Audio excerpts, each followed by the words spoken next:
Hello everyone, my name's Ray. Welcome to my very first YouTube video. A little background about myself first. I was a crap stealer in a casino for 17 years. Uh, my friend and I started watching these baseball card videos, these guys opening packs of baseball cards. I used to be a collector when I was a kid. I started to get back into it a little bit, about a year and a half ago. And one of the suggested videos on YouTube popped up because I looked at Vegas videos a couple of times. They kept pumping more and more of these suggested videos about Las Vegas, and I got to watching them. And with being a dealer as long as I was, I started noticing some really bad advice about gambling. And a friend of mine was a dealer also. He started watching some of these videos, and he couldn't believe some of the stuff that was out there. So he suggested that I go ahead and start making some videos about gambling, trying to tell people the truth about how it really is.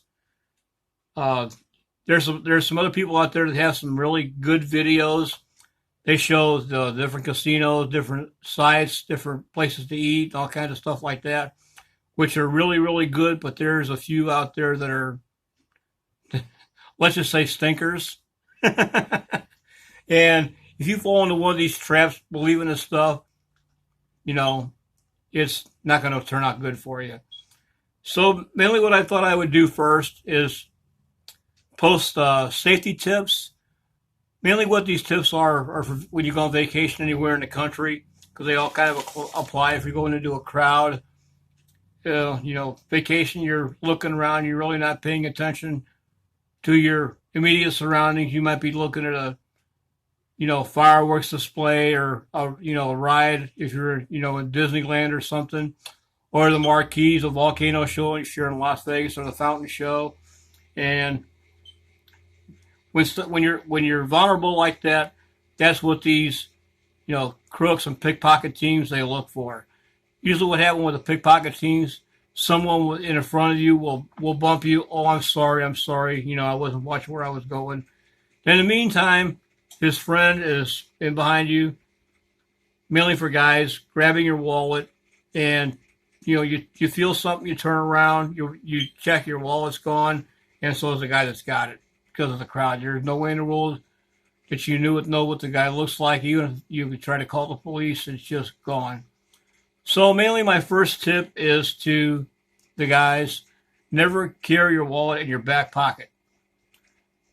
If I know I'm going to be in a situation where I'm around a lot of people, I always carry my wallet in my front pocket. That way, mainly, it's usually a little bit tighter. The pockets are a little bit deeper. It's harder for somebody to get their hand into it. And if I know that I'm going to, especially Las Vegas, where I've got, my ID, credit cards, and, money on me, it's considerable more than what I usually carry. I wear a second pair of pants or a pair of gym shorts underneath my pants, and I keep my wallet in there. If someone were to try to rob you, it's that much harder for them to get your money. You definitely don't want to be on vacation, lose your wallet, you lose your ID and everything, because that with your vacation goes immediately off a cliff. So the second tip is to, just in case something like that were to happen, is before you go, because you have to have the real ID now to get on a plane. Well, starting in October, it's going to be mandatory. While you're there at the DMV getting your driver's license updated, get a second ID, get a state ID. Maybe cost, I don't know, from state to state it varies, anywhere from like maybe $10 to $15, $20. Have that with you. Leave it in your room. And if something does happen, you lose your wallet, you've got a second ID. You can go to security on the plane. When you're getting on the airport, you can still get on your plane and get home. You don't want to be stuck someplace, because they're going to make it next to impossible with all the stuff going on now. They want to make sure that everybody that gets on a plane is safe. The next thing is to leave emergency money at home. Have a friend hold, a couple $100 for you. just in case something were to happen, you were to get robbed, or you do lose your wallet. You can call up and say, hey, Pete, yeah, can you go down to Walmart, send me my money? In 10, 15 minutes, that Walmart has your money. And if, all you have to do is say I'm in Nevada. Have them fill a slip out. Say that you're in Nevada, and you can pick it up in any Walmart in Nevada or California or whatever state you happen to be in. You don't have to go to a certain Walmart. That's what's great about it. It costs $8 to send up to $1,000, I think it is, and it's just a little extra precaution just in case something does happen, and your vacation can continue if you do lose your money. The next thing is, if you have a rent-a-car, the second you get in the car, check the gas tank. You always want to, what happened to us one time, we got in a car, we looked at the gas tank, and it was off the full mark. And I got into an argument with a guy for like 10, 15 minutes about the gas not being full in the car. He swore up and down it was. So I told my friend, I said, drive straight to the gas station. I want to top this tank off. So I topped the tank off. Heck, then that trip, Vegas gas was, I think, like $3.50 a gallon. So we filled the tank up. It cost us over $15 to fill the tank.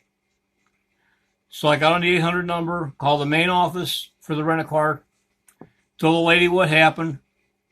The very first thing she asked me, said, do you have a receipt with a timestamp on it? I said, yes, I do. I made sure I got one. So she gave me the number. She gave me the fax number. She said, get a copy of it, fax it to me, attention, whatever her name was.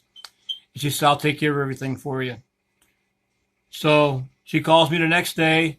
She said, okay, when you return the car, everything's taken care of for you. Just don't worry about it. Just pay whatever they tell you to pay. So I got it all set up. So we get there, we turn the car in, and it turns out she not only refunded us the $15, whatever it was in gas, she gave us 2 days free of the rent-a-car, plus she gave us the car at a substantially lower rate than what we were paying. So that saved us probably, I say, around $100, maybe a little bit less, right around in there. So, you always want to do that when you go on vacation. You got to rent a car, because some of you guys are probably, they might be siphoning gas out of the car. And one other thing, they try to push that on you about getting the gas, prepaying for the gas, prepaying for a full tank of gas.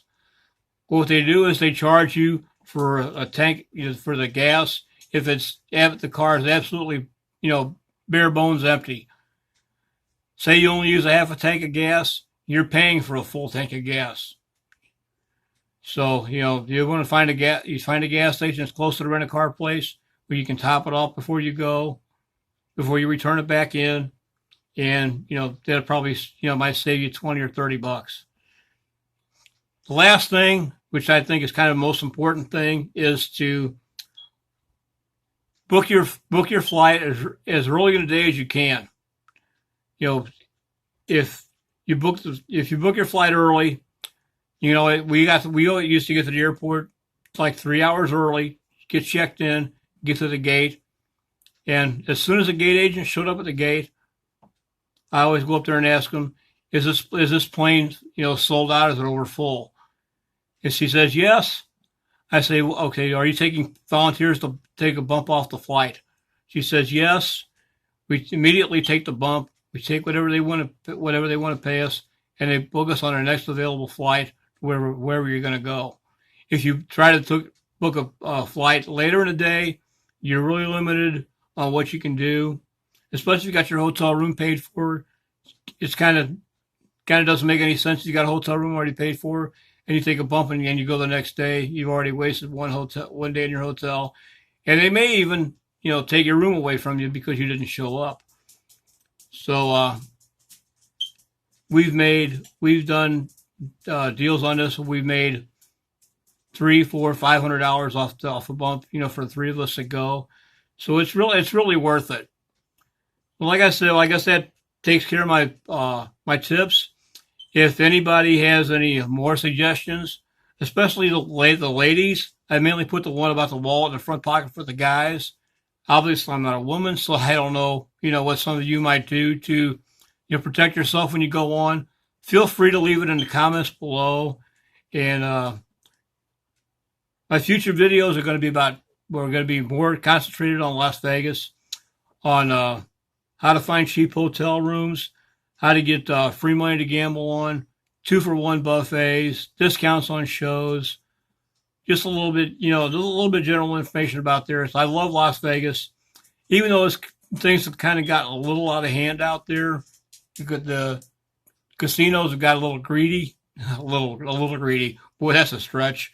They'll advertise like a $28 room, but then they'll charge like a $45. They call it a resort fee. That's where you can get you get a couple of bottles of water in your room. You get a free newspaper. You get access to the pool. You get the Wi-Fi. You get to use their your gym. Yeah, like I want to get on a plane and fly 1,500 miles to go work out. I got a gym two blocks away from my house, and I'd drive past that place and laugh. So why would I get on a plane and go work out? But like I said, if anybody's got any more comments, I really appreciate you looking in. Click the like button, and I'll have more videos in the future. Thanks very much. Y'all have a great day. Bye.